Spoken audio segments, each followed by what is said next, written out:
अन्तर्क्रिया गोष्ठी कार्यक्रममा यहाँहरूलाई स्वागत गर्न पाउँदा म चुरे नदी प्रणाली संरक्षण सरोकार पत्रकार समाजको कार्यवाहक अध्यक्ष अमरेन्द्र कुमार यादव साह्रै नै गर्व महसुस गरिरहेको छु।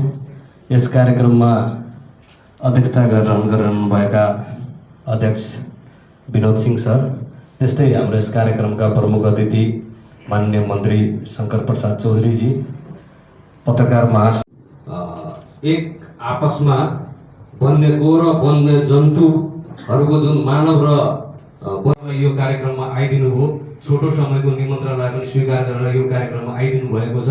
यो कार्यक्रममा यहाँहरूलाई स्वागत गर्दै र चुरे नदी प्रणाली संरक्षण सरोकार पत्रकार समाज सदैव चुरे सम्बन्धी समाचारहरूको लागि अग्रणी भूमिकामा रहनेछ भन्दै यहाँहरूलाई स्वागत गर्दै म आफ्नो छोटो मन्तव्य मैले सङ्घमा गएँ। सङ्घका मन्त्री हाम्रो गीता चौधरीजीले पनि मैले भेटेँ। उहाँले पनि मैले भने कि हामी एकातिर वनको व्यवस्थापन, वन्यजन्तु र वनको व्यवस्थापन कसरी गर्ने भनेर हरियो वन नेपालको धन भन्छौँ हामी। तर बजेट कतिको छुट्याइन्छ भने भन्दाखेरि यति मात्र दिन्छन् बजेट। यसपालिको तपाईँहरू बजेट हेर्नुहोस्, अब वन मन्त्रालयको कतिको छ त, त्यसबाट केही पनि गर्न सकिँदैन, त्यसबाट केही पनि हामी चाहिँ संरक्षणको लागि बडो गाह्रो छ। त्यसमा मैले सङ्घमा गएँ। सङ्घका मन्त्री हाम्रो गीता चौधरीजीले पनि मैले भेटेँ।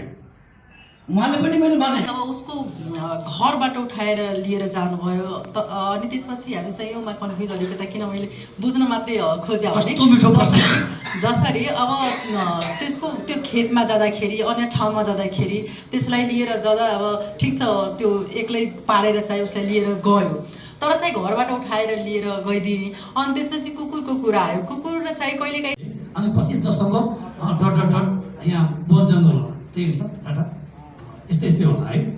भनेपछि के भन्दा सबभन्दा बढी हो त्यस्तै के भन्दा तपाईँलाई के भयो भने हामी अझ जङ्गलतिर गयो के। अब बर्दिवास भने के हो, जङ्गल हो नि त हिजोको। यो लालबन्दी भने के हो, हिजोको जङ्गल हो नि त। अलिक बाक्लो जङ्गल हो के। त्यहाँ ठाउँ हामी बस्ती बसायो, नजिक वरपर जङ्गल छ, अनि आउँछ च्याप्प लिएर गइदिन्छ। अब यसमा मैले के भन्दा नि वन्यजन्तुहरूको दोष चाहिँ होइन भन्न खोजे होइन। अब हाम्रो बच्चा लिएर गयो भने दोष त हो नै, तर के भन्दा जङ्गल विनाश गर्ने होइन, पहाडतिरको पहाडीलाई तराईलाई विनाश गर्ने या मधेसीलाई अल्पमतमा पार्ने यो षड्यन्त्र थियो, जसको कारणले आज यस्तो द्वन्द्व भएछ वन्यजन्तु र मान्छेको बिचमा।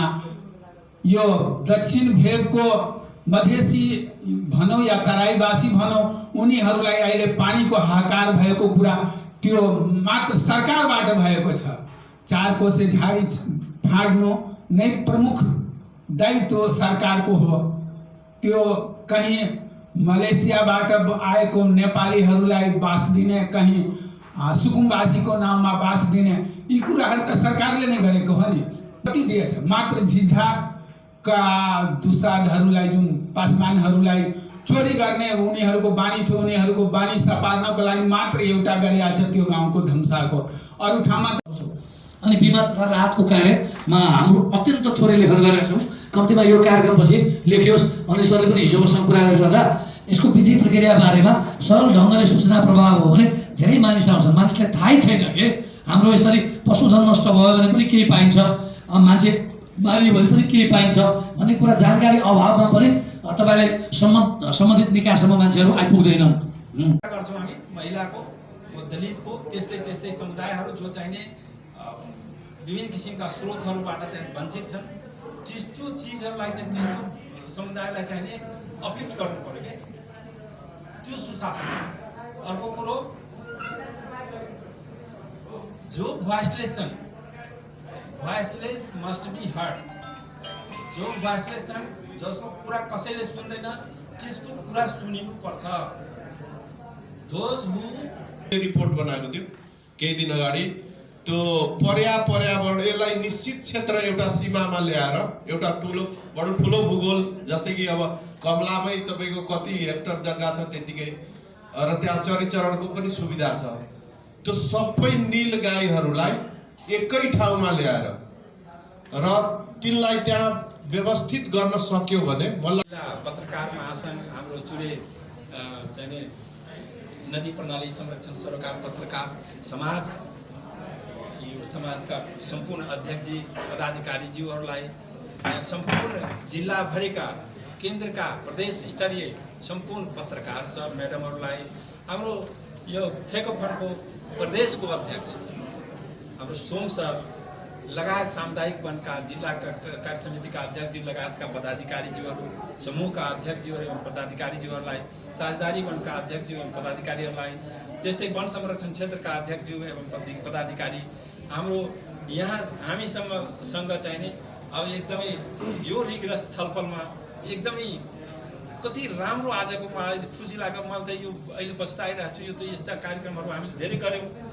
तर दिमागमा यो छिर्दैन यो सधैँ अब सरहरू जस्तोलाई चाहिँ बौद्धिक व्यक्तिहरूलाई चाहिँ राखेर यो गर्नुपर्छ भन्ने अब मलाई अहिले आज फिल भयो कार्यक्रमको नाम जेसुकै राखे पनि यो सरहरूलाई चाहिँ नि अब इन्भाइट गरेर त्यस्तो राख्नुको दिमागमा आइसकेको छ र आज हाम्रो डाइरेक्टर साहब यहाँ चुरेको एकदमै अभियान पूर्वदेखि पश्चिमसम्म हाम्रो चलाउनुहुन्छ सुनिल सर यहाँ सबैजना हाम्रो वन कार्यालयकै साथीहरू सम्पूर्ण साथीहरू यो सम्पूर्णजनालाई चाहिँ नि यसरी प्रोएक्टिभली यसरी चाहिँ नि इन्टरेक्टिभ वेमा चाहिँ नि यो यसलाई चाहिँ नि सफल गरिदिनु भएकोमा म सम्पूर्ण सर म्याडमहरूलाई चाहिँ हृदयदेखि धन्यवाद दिन चाहन्छु म आफ्नो तर्फबाट पनि